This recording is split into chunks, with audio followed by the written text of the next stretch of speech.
할렐루야. 우리 하나님은 살아계십니다.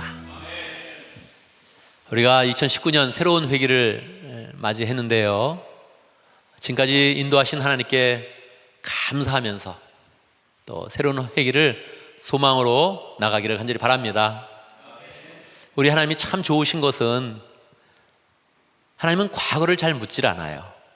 신경을 쓰지 않는 건 아니거든요. 하나님이 다 아시거든요. 근데 과거에 어떠한 잘못을 했는지, 왜 그랬는지 많이 안 따지세요. 많이 안 따지시고 다시 현재에 집중하고 미래에 더 관심을 가지면서 미래에 이렇게 살아라. 그래서 현재부터 잘하면 내 인생 전부를 다 잘했다고 말씀해 주시는 거예요. 그래서 하나님은 늘 새로운 회기를 주시는 겁니다. 우리에게 새로운 회기를 주셔서 과거를 한번 정리케 하시고 새롭게 마음 먹으면 그걸 참 잘했다 그래요. 과거 못해서도 지금 마음을 먹어서 새롭게 변화를 가지면 하나님이 더 기뻐하시면서 우리의 인생을 축복해 주세요. 그래서 우리는 새로운 회기를 더 소망스럽게 맞이해야 되는 것입니다. 새로운 회기를 맞이할 때마다 마음을 새롭게 해서, 하나님, 내가 이렇게 새롭게 하고 소망으로 나갑니다 하는 그런 그 마음을 가져야 하는 것입니다. 12월 달을 무슨 달이냐 물어보면 사람들은 한 해의 마지막 달이다 그렇게 얘기하고, 선물을 좋아하는 사람은 크리스마스가 있는 달이다 그렇게 하고, 어떤 사람은 내 생일이 있는 달이다 그렇게 얘기를 하죠. 한번 웃어줘야지. 근데 우리는 이 12월 달을 새로운 회기로 가는 거예요. 새로운 회기. 또 한 달 먼저 새로운 회기로 가는 거예요. 다른 사람보다 마음을 한 달 먼저 딱 맘먹으면서 주님이 주신 그런 사명을 굳게 붙잡으면서 주님 앞에 믿음으로 굳게 서서 나갈 것을 결심하면서 이 새로운 회기를 더 은혜롭게 나가기를 간절히 바랍니다. 오늘 말씀은 느헤미야 말씀인데요, 느헤미야는 BC 445년 페르시아 지역에 살고 있었습니다. BC 445년이라는 것은 이스라엘 백성들이, 많은 사람들이 예루살렘에 있다가 약 600년, BC 600년에 이라크 쪽으로 포로로 잡혀왔어요. 그리고 거기 살게 된 거예요. 살다가 이 바벨론 제국이 또 멸망하고 다시 페르시아가 왕성하게 일어나서 제국의 변화가 일어났어요. 세계적으로. 이 휘용돌이가 친 거죠, 한번. 그 속에 그 포로로 잡혀왔으니까 거기 그대로 살고 있었던 거예요. 지금으로 치면은 이란 사람들이 지배하는 그 나라에서 살고 있었던 거예요. 시간이 약 150년이 지났어요. 150년. 한국 사람들이 딴 사람 만나면 물어보죠. 미국에 오신 지 얼마나 되셨습니까? 그거 되게 많이 물어봐요. 미국 온 지 몇 년 되셨습니까? 다 기억하죠? 쉽게 대답합니다. 가만히 있어봐라, 내가 5년 됐나? 이러지 않고 몇 년 됐습니다 그렇게 얘기하죠. 얼마 됐습니까? 경옥자매님 몇 년 됐습니까? 적지 않은 세월을 보냈죠. 몇 년 됐습니까? 10년이 이제 다 넘었어요. 그러면 이제 처음 몇 달 안 된 사람은 굉장히 오래되셨네요 그렇게 얘기를 하죠. 네. 더 오래 산 사람은 별로 안 됐네요 그렇게 얘기를 하고, 어떤 사람은 이제 14 months 그런 사람도 있죠. 어떤 사람은 날짜로 세는 사람도 있죠. 제가 오는 사람은 며칠 됐습니다 지금 미국에 온 지, 그런 사람도 있습니다. 150년이 지나면 어떻게 되겠어요? 150년이 지나면 150년이 지나면 과연 내 삶과 내 후손의 삶은 과연 어떻게 될 건가? 한국인의 전통을 좀 유지할 건가? 언어는 좀 유지가 될까? 문화가 좀 유지가 될까? 제일 중요하죠. 신앙은 과연 유지가 될까? 우리 후손들이 과연 이곳에 다시 계속 하나님을 믿는 신앙을 굳게 붙잡고 있을까? 궁금하죠. 쉽지는 않을 거예요. 다 쉽지 않아요. 문화를 지키는 거, 언어를 지키는 거 쉽지 않죠. 믿음을 지키는 것도, 근데 그것도 쉬운 일은 아니죠. 근데 이 느헤미야의 가족은 잘 지켜왔던 거예요. 그거를 굉장히 잘 지키면서 고립된 삶을 사는 게 아니라 아예 페르시아 제국의 요직에 가서 거기서 딱 사는 거예요. 다 알거든요. 그 당시 민족이 다 예민하니까 이거 이스라엘 사람이네, 이거 옛날 포로 잡혔던 자손 아니야? 다 알고 있는데 그 차별을 뛰어넘어서 요직에 가서 파로 왕 옆에서 왕의 감정을 얘기를 들어주면서 왕이 가끔씩 정책에 대해서 물어보면 그것도 조언을 하는 그런 요직에 앉아 있었던 거예요. 굉장한 거죠. 가문이 좋았어요. 요직에도 앉고 있는데 불구하고 그렇게 하면 완전히 페르시아 사람이 될 텐데, 그렇게 되지 않고 말도 지키고 혈통도 지키고 가장 중요한 거 신앙을 지키면서 살아갔던 거예요. 어느 날 동생 하나냐가 예루살렘을 다녀왔어요. 여러분, 한국 다녀온 사람한테 물어봅니까? 요즘 한국 어때요? 물어봅니까? 요즘 한국 분위기는 어떠냐? 한국은 유행이라는 게 계속 있으니까 중간중간 물어봐 줘야 돼요. 그거 안 물어보면 시대에 뒤떨어지는 사람이 되는 거야. 그러니까 물어봐 줘야 돼. 다른 어떠냐? 말은 어떠냐? 또 말도 변하니까 말이 변하니까 물어봐 줘야 돼. 느헤미야도 물어봤어요. 느헤미야가 동생 하나냐한테 물어봤어요. 요즘 예루살렘이 어떻다냐? 그랬더니 동생이 슬픈 소식을 전하는 거예요. 예루살렘 성 지금 이거 뭐 지금 포로로 돌아간 지 지금 100년이 넘었는데 지금 5만 명이 다시 가고 또 몇천 명이 갔는데 아직도 예루살렘 형편없습니다. 예루살렘 문이 일단은 불타서 회파가 됐습니다. 그리고 거기 옛날에 다 막 성벽을 무너뜨렸는데 더 무너졌습니다. 사람들이 아주 어렵게 삽니다 지금. 그렇게 얘기를 했어요. 우리도 가끔 한국이 어렵다는 얘기 들을 수 있죠? 남대문 불탔습니다 그런 얘기도 들어봤죠? 어디가 무너졌습니다 그런 것도 들어봤죠? 우리 그런 얘기도 듣는단 말이야. 들으면 산단 말이야. 그럼 어때요? 안 됐다 그런 생각 같죠? 느헤미야는 거기서 멈추지 않았어요. 그 얘기를 듣자마자 막 울고 기도하고 그걸 끝나지 않고 금식을 했더니 금식. 이게 느헤미야의 시작이에요. 1장에 나와 있는 1장. 느헤미야의 시작. 금식을 한 거예요. 남대문 불탔을 때 여러분 금식한 사람 있습니까? 남대문 불탔을 때 안타까운 했죠? 국보 이런데 그걸 불태워 누가. 안타까운 사람이 있었을 거예요. 근데 가서 막 울다가 금식하고 내가 가서 빨리 가서 고쳐야지 그런 사람이 있습니까? 그렇게까지는 안 하죠. 느헤미야는 그 소식을 들으면서 울고 기도하다가 내가 가서 그 성을 고쳐야지 이런 마음을 가진 거예요. 여러분 성 고치는 거 아세요? 어떻게 하는지? 알면 고쳐지나요? 우리 제하우스 공사하는데 방 하나를 이어서 하는데 그 퍼밋 받고 하는데 한 1년이 넘었어요. 퍼밋 받고 작업하는데 돈은 9만 불이 넘어서 거의 10만 불 가까이 들었어요. 그 빚을 지금도 지고 있습니다. 우리 N하우스도 좀 공사를 해야 될 것 같아요. 그래서 많이 의논을 했어. 그 옆에 사이딩을 좀 고쳐야 된다 그거 알아보니까 많이 부르는 사람은 6만 불 7만 불, 적게 부르는 사람은 한 5만 불 정도는 더 들 것 같아요. 5만 불 모으자. 원수되죠. 그 5만 불을 뜯어내면 그거 원수되지 마지. 힘든 일이야 그 인생이. 이게 공사하나 보다 그런 게 됐지만 5만 불 모읍시다 이러면 굉장히 어려워지는 거야 얘기가. 느헤미야는 뭘 가지고 공사하려고 그랬어요? 그러면 느헤미야는 여러분 지금 공사가 쉽습니까? 옛날 공사가 쉽습니까? 예루살렘에 가보면 성지순례를 가보면은 예수님이 설교하던 그런 데는 다 돌무대기만 있어. 뭐 별게 없어요. 이게 성지순례인가 싶을 정도로 허술해요. 물론 거기 옆에 이제 교회당을 지어놨으니까 뭐 팔복교회 가서 기도하고 오병이어 교회 가서 기도하고 뭐 베드로 무슨 거기 가서 기도하고 하는데 근데 그건 교회당은 한참 뒤에 진 거거든요.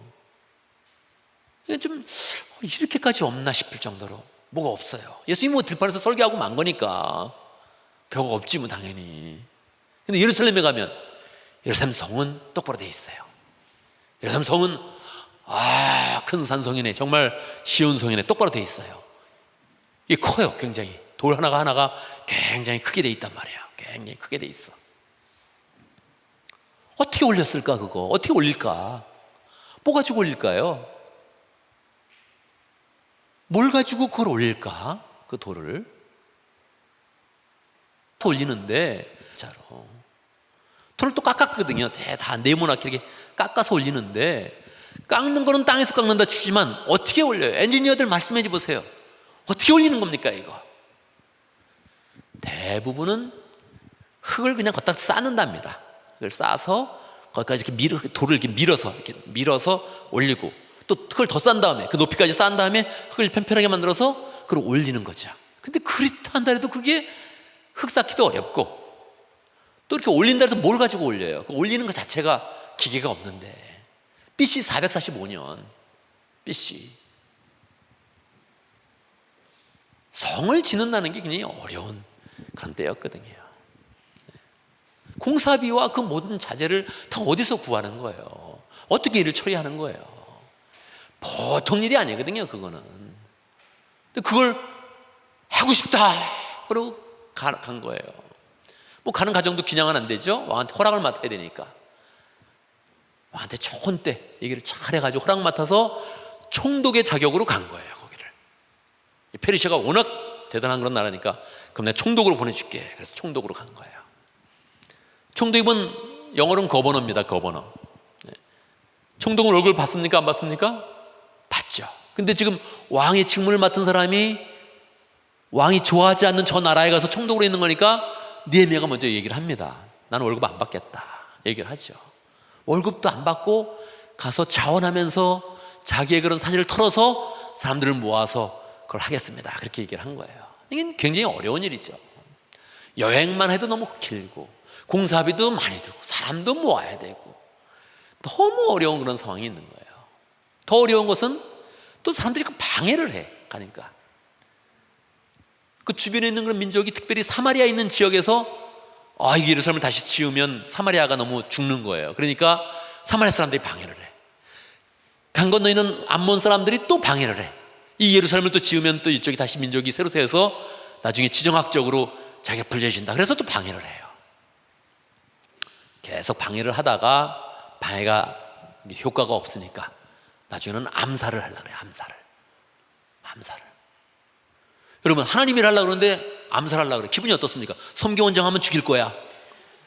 팀장해? 너 팀장하면 죽일 거야? 막 그러면서 누가 쫓아다녀. 어떡하겠습니까? 일단 안 하고 말지 뭐. 그렇게 하면 그렇다면 안 하고 말지. 금방 스탑될 거예요. 느헤미야가 열심히 하나님의 일을 하려고 그러는데 누가 죽이려고 그래 자꾸. 암살을 막 하려고 그러다가 또 오라 그래가지고 회담하다가 또 죽일 그런 모의를 하다가 맞으면 안 되니까 군대를 모아놓고 우리 쳐들어가서 그냥 다 다시 성을 불태우고 무너뜨리자, 그렇게 얘기를 하는 거예요. 기분이 어떻겠어요? 그렇게 자꾸 누가 방해하고 암살하려고 그러고 군대를 가져가서 죽인다고 막 그러면 어떻게 하겠어요? 어떻게 그 일을 감당할 수 있는 거예요? 그 식민지 시절에 도와주는 사람 없이 방해꾼들만 많은데 어떻게 그걸 완성할 수 있는 겁니까? 여러분, 우리 주님이 이 땅에 오셨을 때도 참 어려움이 많았죠. 우리가 쓰고 있는 거는 주님이 다 못 써보셨어. 우리가 쓰고 있는 거는 앰프, 마이크, 주님은 만져보지를 못하셨어요. 우리가 매일매일 사용하는 컴퓨터, 셀폰, 주님은 사용해보지 못했어요. 우리가 타고 다니는 자동차 한 번도 사용해보지 못했어요. 전기 한 번도 사용해보지 못했어요. 밥솥 안 사용해봤어요. 냉장고 못 사용해봤어요. 냉장고를 못 사용하면 굉장히 불편하거든요. 저는 어린 시절에 냉장고가 없었어요. 그러니까 여름에 이렇게 음식을 두면 항상 쉬는 거야. 한 번 먹고 그냥 빨리 끝내야 돼. 주님이 항상 그렇게 사셨던 거예요. 냉장고도 없이. 뭐 세 끼를 드시지 못했을 거예요. 더 어려웠던 거는 뭐를 하려고 그러면 방해꾼들이 많아. 뭐를 하려고 그러면 성전에 들어가서 성전에서 장사하면 안 된다. 그러면 사람들이 못 참아요. 왜? 장사는 돈이 남는 일인데 돈이 남는 일을 막아요? 그럼 죽이는 거예요. 그래서 그때부터 예수님을 죽이려고 그러는 거예요.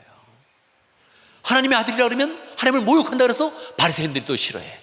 사람들이 모이면 또 왕이 될까봐 헤롯 왕이 싫어해. 더 사람들이 많이 모이면 로마에서 반란이 일어날까봐 로마 사람들이 싫어해. 뭐를 하려고 그러면 반대자들이 많아지는 거예요. 방해꾼들이 많아지는 거예요. 그리고 죽인다고 덤비는 거예요. 무엇보다도 예수님은 하나님의 아들로서 권세, 권리, 능력을 포기하고 왔는데 여기서 일이 안 되는 거예요. 이게 얼마나 마음에 어려움이 있으셨겠어요. 예수님이 이기는 방법은, 그 상황을 이기는 방법은 처음에 마음을 딱 먹고 오신 거죠. 이럴 것이다, 이렇게 반대가 있을 것이다, 어려울 것이다. 그래서 첫 번째 표적을 만들 때 예수님은 십자가를 딱 향해서 나갑니다. 첫 번째 표적을 만들 때. 그러니까 십자가를 바라보면서 자그마한 그런 고난을 이겨내는 거죠. 한 걸음 한 걸음 나가면서 방해가 세질 때 예수님은 하나님과 깊이 교제하는 겁니다. 하나님을 향해서 딱 있으니까 하나님이 돕는다는 표현이 중간중간에 나옵니다. 예수님이 금식하고 있을 때 천사들이 와서 수종 들었다, 그런 표현이 나오죠. 금식할 때 수종하면 어떻게 수종하는 건지 모르겠어요. 밥은 어쨌든 안 주는 건데. 그렇지 않아요? 금식을 도와주는데 옆에서 수종을 들어. 계속 하나님이 옆에서 감당할 수 있도록 도와주는 거죠. 세례 받으시면 음성을 들려주시고, 중요한 때 또다시 음성을 들려주셔서 내가 너 사랑한다, 기뻐한다, 계속 나아가라 하는 것을 계속 알려주시죠. 예수님은 마음을 처음에 딱 먹으시고 하나님과 교제하면서 하나님의 응답을 받고 하나님의 도우심을 입고 기쁘고 그 일을 성취하면서 하나님께 영광 돌리고 기쁨으로 나아가셨던 것이죠. 이 느헤미야가 그 마음을 가진 거예요. 소식 듣고 우는 마음, 슬퍼하면서 금식하는 마음, 처음에 그 마음을 강하게 가진 거예요. 마음을 강하게 가진 거예요. 상황은 식민지 시대고 150년이 지났으니까 뭐가 다 단절되는 시대예요. 누구한테 동조를 하려고 해도, 동조로 세력을 얻으려고 해도 어려운 시대예요. 행정이 도와주는 것도 아니고 민심이 도와주는 것도 아니고 다 약해진 시대예요. 마음을 굳건히 한 거예요. 그냥 슬퍼하지 않고 수위를 울다가 기도하다가 금식으로 하면서 내가 하리라, 이렇게 마음을 먹은 거죠. 기도하면서 나아가니까 하나님이 지혜를 주셔서 오늘 말씀의 암송 구절에 보면 거기에 하나님이 플랫을 다 망가뜨렸다는 그런 내용이 나오죠. 암살 모의를 다 하나님이 파하시는 거예요. 모의하는 그런 내용을 다 알게 하시는 거예요. 거짓 예언하는 걸 다 알게 하시는 거예요. 하나님이 순간순간 도와주시는 거죠. 일을 진행시켜 주시는 거죠. 군대를 갖고 쳐들어오려고 해도 하나님이 더 도리어 그 사람들에게 두려움을 줘가지고 오지 못하게 막아주시는 거죠. 하나님이 지켜준 거예요. 하나님이 순간순간을 지켜준 거예요. 하나님이 지켜줄 때 느헤미야가 마지막으로 한 번 더 결심합니다. 여러분, 이제 우리는 마지막으로 이 위험한 상황을 맞이했습니다. 이 위험한 상황을 뚫어서 마지막으로 빨리 건축을 끝냅시다 하면서 마지막 제안을 합니다. 한 손에 병기를 들고 한 손에 쟁기를 들고 양손에 쟁기와 무기를 같이 들고 일을 완성합시다, 그러죠. 여러분, 한 손에 쟁기 들고 한 손에 무기 들면 일을 할 수 있습니까, 없습니까? 일을 못하죠. 그건 진짜 그렇겠다는 건 아니에요, 그죠? 말이 그렇다는 거예요. 말이 그렇다는 거야. 반으로 나눠서 군사들은 반에는 무장을 시켜서 호위하게 만들고 반은 일을 하게 만들고, 일하는 사람들도 그냥 일만 하지 말고 옆에 칼을 차고 위험한 그런 상관이 오면 같이 모여서 싸운다, 이런 다짐을 하면서 일을 합시다, 그렇게 한 거예요. 그러니까 마음에 다짐이 딱 되면서 그럽시다, 마지막으로 아자아자 으쌰으쌰 힘을 모아서 결국 그 일을 완성하게 된 것이죠. 여러분, 우리 인생을 살아가면서 가장 필요한 것은 마음을 굳건하게 하는 거예요. 마음을 굳건하게 하는 거예요. 이 마음은 하나님이 창조하신 것이어서, 이 마음은 하나님이 만드신 것이어서 이 마음 안에 거룩한 뜻과 은혜를 담아서 굳건하게 만들어야 돼요. 인생 가운데 마음만 굳건히 하면 인생의 80%는 그냥 해결이 됩니다. 이거는 심지어는 불신자한테까지 해결되는 거예요. 불신자도 상관이 없어요. 마음을 딱 먹으면 인생을 해나가는 힘이 완전히 달라지는 거예요. 완전히 달라지는 거예요. 마음을 굳건히 먹어야 돼요. 마음을 굳세게 먹어야 돼요. 마음을. 이 암송하는 거 이 마음이거든요. 안 한다고 결심하는 거야. 나는 안 하지. 나는 말해도 안 하지. 그렇게 결심하면 안 되죠, 당연히. 근데 마음을 해야겠구나. 이게 클릭이 한번 되면 하게 되겠죠. 예배 시간 지키는 거 마음이죠. 완전 마음이죠. 일찍 와야겠구나. 마음 먹으면 일찍 오게 되죠. 근데 시간 맞춰서 오겠구나 그러면 시간을 못 맞추죠. 모든 게 다 마음이죠. 모든 게 다 마음으로 결정되는 거죠. 찬송을 열심히 불러야지. 할렐루야, 할렐루야. 그럼 열심히 부르는 거예요. 마음을 먹으면. 가사도 모르겠어. 맨날 새로운 거 해. 그러면 또 못하는 거예요. 따라 못하는 거예요. 마음이 하나님의 관심사예요. 마음이 관심사예요. 하나님의 관심사. 우리는 관심 있는 게 따로 있죠.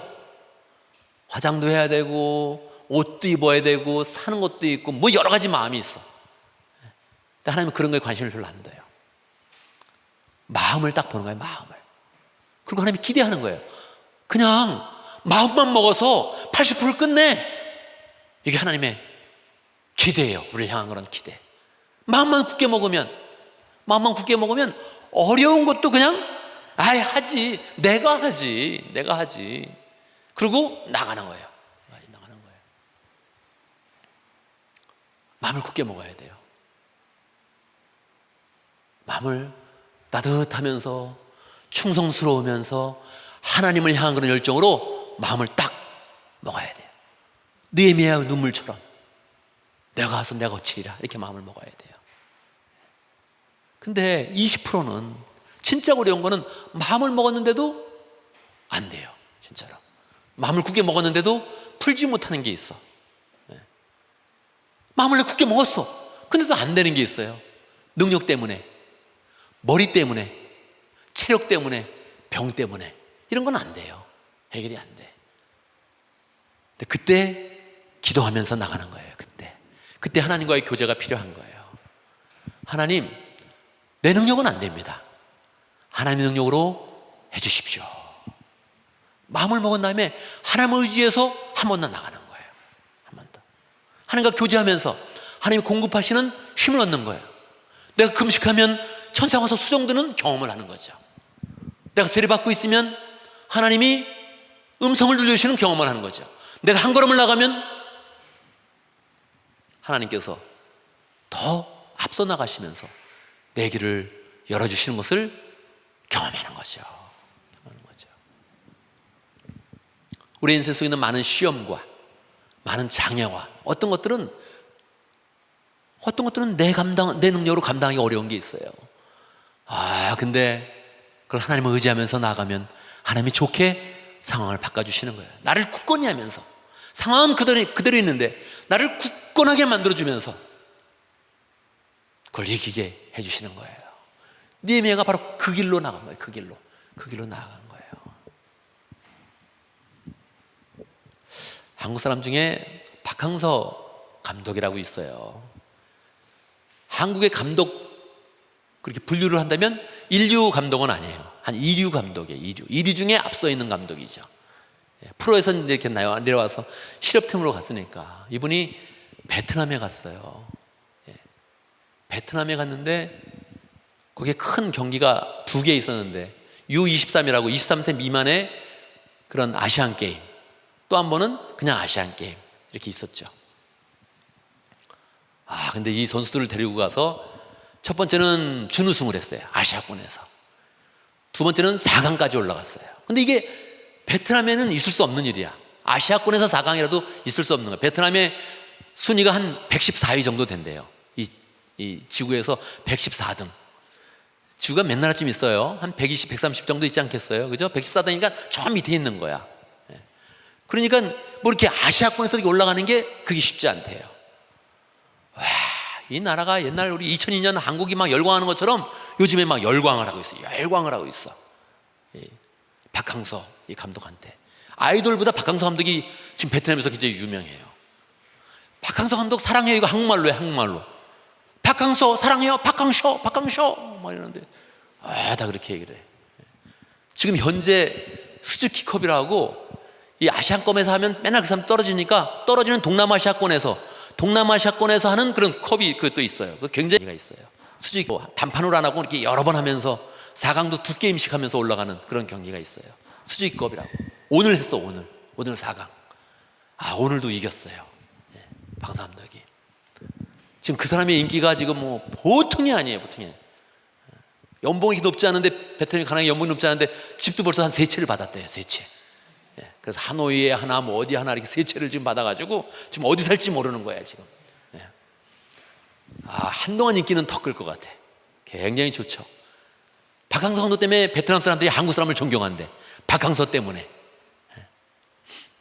이분이 인류도 아닌데 뭘 했을까 가서. 사람의 마음을 다독였다는 거예요. 사람의 마음을. 이 선수들한테 할 수 있다. 할 수 있다는 그런 마음을 가지고 자꾸 허그해주고 말 들어주고 세밀하게 옆에서 얘기해주고. 이 축구 선수들에게서 박항서 감독을 코치라고 안 부른다는 거예요. 선생님 그렇게 부르는데, 선생님. 조금 있으면 아마 아빠라 그럴 거예요. 아빠라고. 참 이 박항서 그분 인생을 볼 때도 감사하고, 그분이 한국 사람이라는 게 또 감사하고, 베트남인 만년 패배주의에 젖어 있다가 이 박항서이 할 수 있다. 너희들 할 수 있다. 너희들 체력이 약한 게 아니다. 먹었냐? 빨리 먹어. 밥도 먹어라. 밥도 먹고 막 하면 비타민 챙겨준다는 거예요. 비타민 먹었냐? 빨리 먹어. 빨리 먹어. 비타민. 고기 먹었어. 고기 먹어. 식단을 바꿔주고 영양제 챙겨주고 같이 얘기해주고. 그러면서 결국 완팀을 만들어서 지금 센세이션을 일으킨 3번, 지금 2번은 이미 끝났고 지금 3번째 하고 있는데 3번도 결승은 이제 올라갈 것 같아요. 필리핀에 가서 이겼기 때문에 지금 그 다음 경기는 베트남에서 하거든요. 센세이션. 좋죠. 하나님이 보여주는 거예요, 우리한테. 박항서 감독처럼 하라는 거예요. 마음을 따뜻하게. 할 수 있다. 할 수 있다. 할 수 있다. 당신 할 수 있다. 이렇게 하라는 거예요. 이렇게 웃으면서. 너 할 수 있어. 너 키 작지 않아. 키 작아도 돼. 체력 약하지 않아. 영양제 먹어. 이렇게 하면서 하라는 거예요. 이 끝에도 가지라는 거예요. 거기에 우리는 하나 더 얹는 거예요. 계속. 박항서 감독처럼 나가는데 하나 더 나가는 거예요. 그래서 완벽하게 100%를 만드는 거예요. 100%. 내가 하나님 굳게 믿습니다. 굳게 믿습니다. 아버지. 나는 그냥 혼자서 할 수 있다 그러는 게 아니고 하나님이 나에게 할 수 있다고 하십니다. 이걸 믿고 나가는 거예요. 하나님이 내 능력을 뛰어넘어서 할 수 있도록 도와주십니다. 내가 하는 것도 아니요, 하나님을 의지해서 하는 것입니다. 예수님처럼 할 겁니다. 느헤미야처럼 할 겁니다. 그리고 진짜로 느헤미야 같은 삶을 간다는 거예요. 뭐요? 한 손에 연장, 한 손에 무기, 이걸 잡고 그걸 보면서 하는 거예요. 결국 느헤미야는 52일 만에 그 성벽을 완성합니다.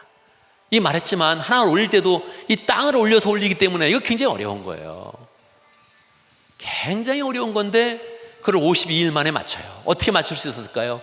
다 이걸 나눠요. 이렇게 여기는 문 패밀리, 여기는 하 패밀리, 여기는 장 패밀리, 정 패밀리, 이렇게 나눠가지고 다 분담을 시켜줘요. 그리고 계속 이를 분담시켜가지고 그 섹션마다 만들게 해서 똑같이 딱 맞춰버린 거예요.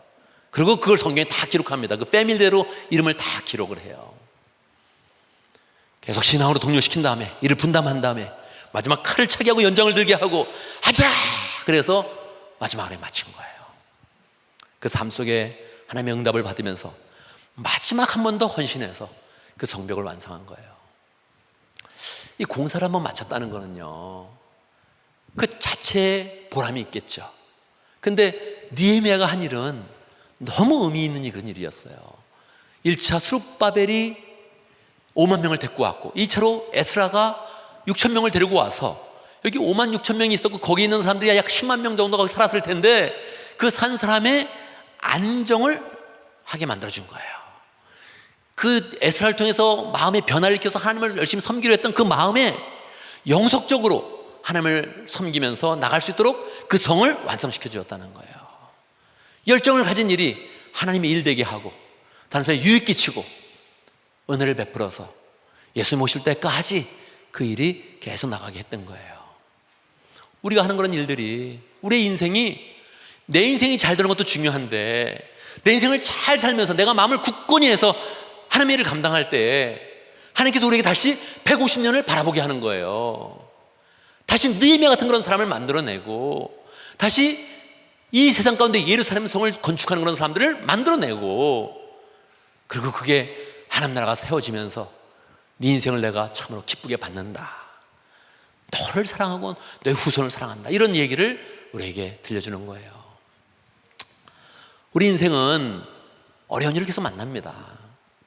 정말 사소하게는 나 때문에 어려운 것도 있지만 사소하게는 집에 개 때문에도 어려움을 당해요. 제가 지난주에 우리 집 개가 나갔었거든요. 개가 나가지고 1박 2일 동안 미싱 됐다가 이제 결국 이틀째 찾았죠. 제가 그 일을 겪으면서 내가 개를 좋아하는 사람도 아니고 개를 좋아하는 사람도 아닌데 내가 개 때문에 고생해? 이게 무슨 개 고생이냐, 그런 생각이 들었죠. 아니, 개를 좋아하면 내가 그러지만 난 개를 좋아하는 사람이 아니에요. 근데 개가 나갔어. 여러분, 이 개가 진돗개잖아요. 진돗개 순종. 고양이 지나가면 한 번에 물어서 죽입니다. 다람쥐 한 번에 잡아서 죽여요. 거기는 팥섬 20마리는 죽였어. 팥섬이 이만해요. 20마리를 죽였어. 얘가 나가가지고 딴 사람 애완개 한번 죽이죠. 그리고 고소당하면 아마침 날아갈 거예요.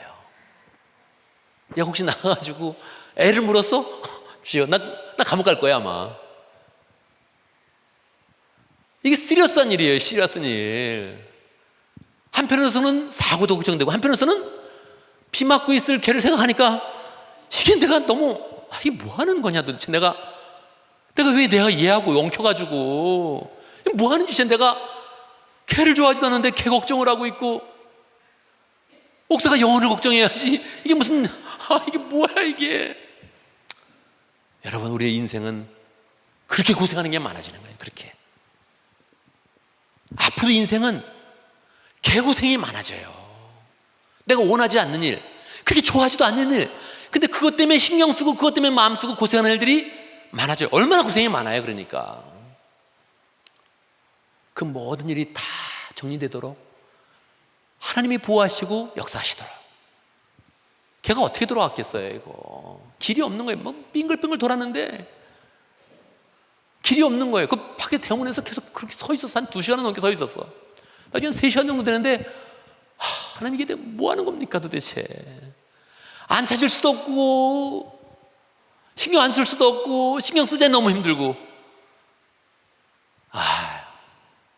무릎 꿇고 간절히 기도한 거예요. 간절히. 하나님 이거 찾게 해주셔야 됩니다. 난 못 찾습니다. 이거 찾게 해주셔야 됩니다. 제가 기도할 시간쯤에 누군가가 걔를 잡아서 쉘터에 잘 안내를 해가지고 쉘터에 가서 결국 찾게 된 거예요. 사소한 일은 사소한 일대로, 여러분 중요한 일은 중요한 일대로 다 내 능력은 넘어가는 거예요. 다 내 범위는 다 넘어가는 거예요. 나이가 들수록 범위를 넘어가는 일들이 너무 많아요. 범위를 넘어가는 일들이 어떻게 감당하겠어요? 하나님의 도우심이죠. 그걸 그냥 마음을 굳건하게 막아서 괜찮아 감사하지 나 기뻐 감사하지 하나님의 은혜입니다 이러고서 정말 더 어려운 일이 있으면 양손에 무기와 쟁기를 잡겠다, 이 마음을 딱 가지면 하나님이 거기에서 일만 풀어주는 게 아니라 공사만 완성시키는 것이 아니라 내가 네 인생을 받았고 너를 150년 300년 영원토록 네 인생을 내가 축복한다, 그런 은혜를 입게 되는 것입니다. 여러분, 상황 속에서 마음을 굳건히 하고 하나님과 교제하면서 그 상황을 이겨내는 힘을 갖고, 특별히 이번 주에, 특별히 이번 회기에 내 삶 속에서 막 불편하게 하는 거, 어렵게 하는 거, 그걸 믿음으로 극복해서, 마음으로 극복하고 기도로 극복해서 우리 그런 삶을 은혜 주시고 우리 삶을 사용해서 영광 받으시는 하나님의 축복을 풍성히 누리기를 간절히 바랍니다. 함께 기도합니다.